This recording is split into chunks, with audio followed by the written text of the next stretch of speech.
Hello, everyone, and welcome to another mini sky tonight.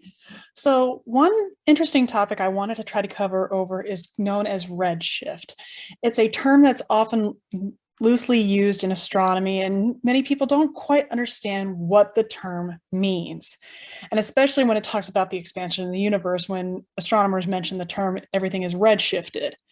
So allow me to explain what that term means and how we got it.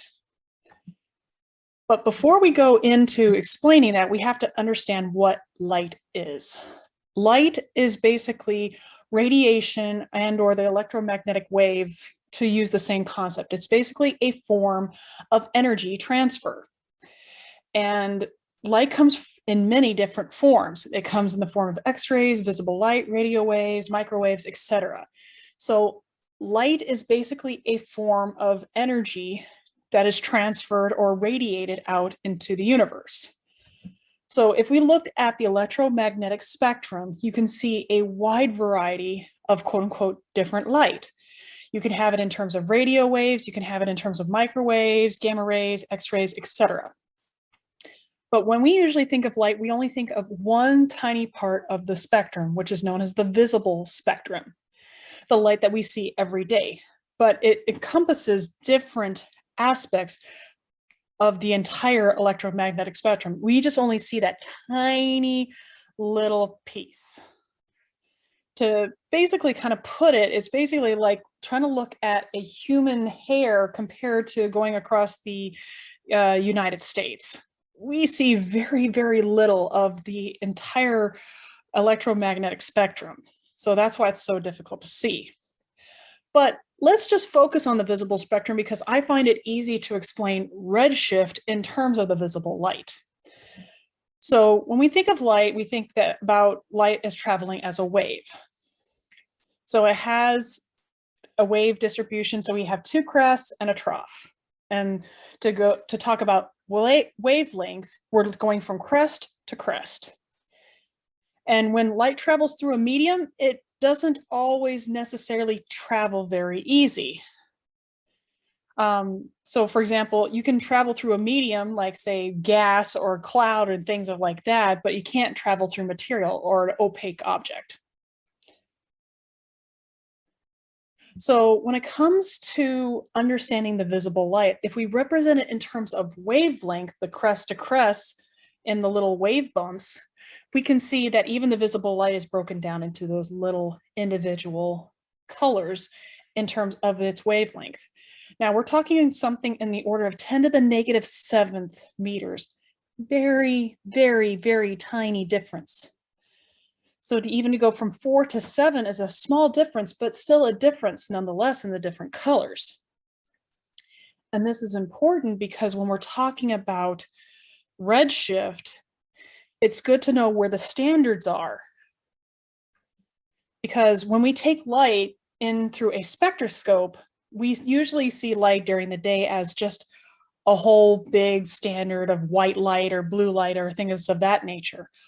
But if we break it down into where it can be spread out into its many colors, we can see the different wavelengths of those different lights from the stars. But astronomers started to notice specific patterns of wavelengths, namely the continuous spectrum. Some things had the continuous spectrum, but then they noticed that for things like stars, they had these random little dark lines that appeared in the continuous spectrum and didn't have the standard all straight colors like a rainbow. And for dark objects that don't have natural emission, they noticed that using a spectrometer, that certain lines just randomly appeared. And it kind of got them wondering, what are these specific lines? Well, what they did is basically took certain elements that are in gas form and put them in electrode tubes and did some experiments on them. And using a spectrograph on these specific electrode tubes, they noticed certain elements gave certain lines off. Rather than having the full gambit of lines, they only gave off certain elements, or certain elements only gave off certain lines and nothing else. So astronomers and scientists started to realize that each individual element had its own unique signature, and they were able to measure the specific lines of the colors, like what wavelengths they were supposed to be at. And no two elements had the exact same lines. They were all at different wavelengths. So that's told astronomers and the scientists that every single element that we view through the spectrometer has a unique fingerprint.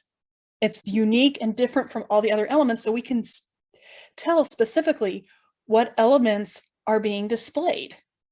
And more importantly, we can tell what elements are in certain stars.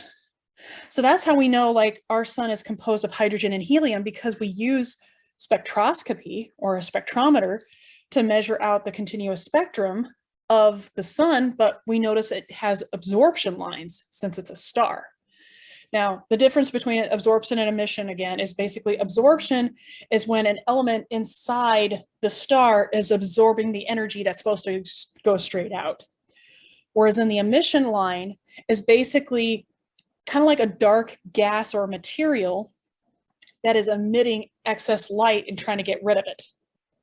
Or is this dark material is being excited and it's sending out that light in this specific wavelength. So for dark nebulas, we see emission lines.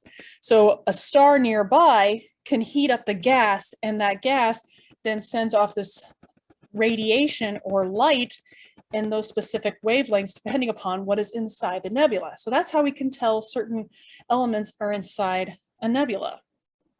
And the same thing with our sun. We can tell that how our sun is made out of. I wanted to post this picture because it's fun, because you can see a sunspot over to the far right, but over to the far and a little bit to the far left.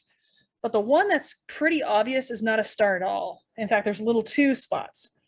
One little spot to the far left is the shuttle, and the bigger one is the International Space Station. I thought that was cool. Basically, the International Space Station and the shuttle photobombed the sun, and I thought it was really cool. But when we observe the sun, this is what the sun looks like in a spectrometer. There are certain lines that are specifically dark. And so that tells us certain elements are absorbing energy, and we're able to measure those wavelengths and determine what is being displayed. So we were able to detect hydrogen, we're able to detect helium, we're able to detect nitrogen, and a bunch of other elements, even including gold, which is the weirdest one we did detect. So now with that in mind, we start getting into the concept of redshift. But let's talk about something a little bit familiar that you may recognize, but don't understand what it is. It's called the Doppler effect. It's an apparent shift in sound or light due to the motion of an object. So you may have heard this before. When a siren from a police car or an ambulance is coming closer to you, it starts getting louder and louder and louder. But as it's getting further away from you, it's getting softer and softer and softer. That's the Doppler effect. It's because as the object is moving, the wavelengths of the sound are being squished together because they're being compiled as the object is moving closer to you. And as it's moving and further away, those wavelengths still start to spread out. So it becomes fainter. And that's what we're observing when it comes to the concept of redshift or blue shift. So unlike us for sounds where we can hear the difference, the way we see the difference is all of a sudden those elements are shifted towards the red or shifted towards the blue if something is moving towards you or away from you. So hydrogen has certain lines, as you can see right here in this. So imagine these lines in their specific place all of a sudden shifted towards the red at the same distance. So that tells us the object is moving away from us, because the light is being spread out more, making it a little more towards the red. Because as you remember in a previous slide, the longer wavelength is red. So as the light is being moving further away, the wavelengths get spread out. So therefore, it's a longer wavelength. Whereas if it was coming towards us, it would shift towards the blue.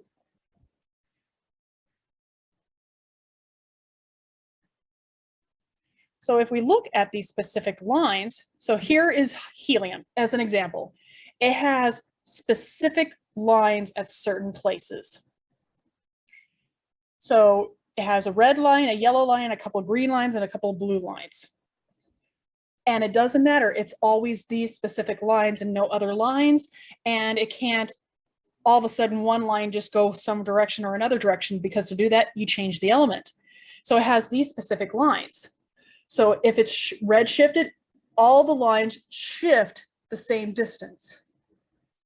And if it's moving further and further away, it gets shifted even farther. So the amount of shifting is called redshift. And we're able to measure that. And by measuring the amount that it shifted, we can measure the speed at which this object is moving away from us or moving towards us. And that told us that when we looked at objects and we noticed that, hey, all of these objects seem to be redshifted, especially galaxies, we noticed that our universe is expanding. So that's what led Edwin Hubble back in the day to look at some of these different, as they called them, stellar nebulas, and looked and noticed that their distances were much farther away, and that he was also realizing that these objects were moving further away from us at a fast rate. So he was the first one to discover that these distant nebulas were not in our galaxy, but they're galaxies on their own, and they're moving away from us. He's basically the reason why we understand our expanding universe. And hence why his name is now on a space telescope, because he was basically a revolutionary.